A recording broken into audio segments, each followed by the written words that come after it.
Good morning, motor cars. Today is Thursday, February 2nd. Today is actually Groundhog's Day. And Groundhog's Day started in 1887 in a small town in Punxsutawney, Pennsylvania. So the story goes that if a groundhog sees his shadow today, there'll be 6 more weeks of winter. And if he doesn't see his shadow, then we'll have an early spring. Well, it's Cleveland, and regardless of whether a groundhog sees his shadow or not, we know we have a lot more winter coming. Also, in 1993, the movie Groundhog's Day came out, and the star was Bill Murray. And if anybody has not seen this movie, I highly recommend it. It's absolutely hilarious. And Groundhog's Day has come to be known as a day of repeat and repeat and repeat, and that's what the movie is about.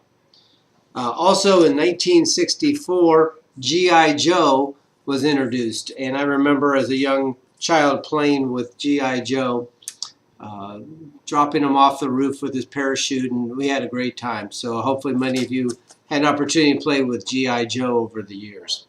Birthdays, George Cheetah from Toyota Sales Department. Today's his birthday. Happy birthday to George.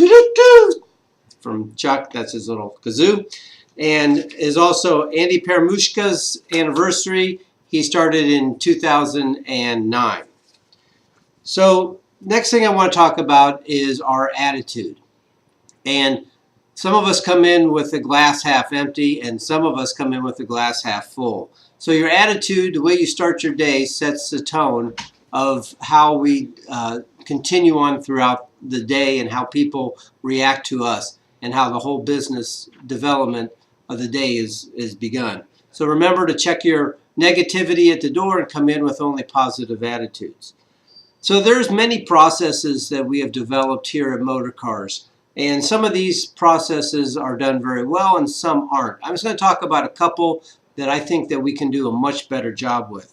First one is the introduction of new car sales to service and setting the first appointment. This is a critical first step in the process of creating relationships.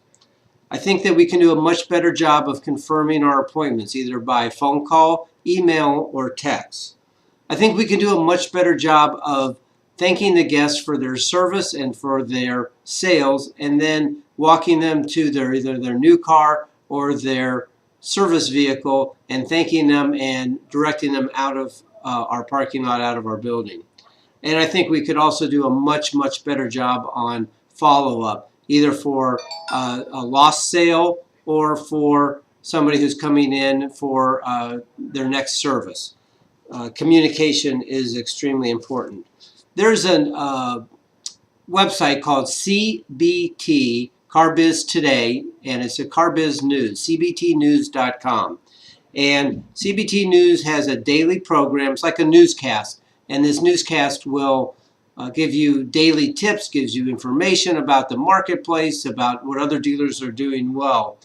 I think it's extremely important to stay knowledgeable in your industry and to be an expert as a salesperson or as a service advisor or as a title clerk. Whatever your expertise is, you need to be the expert.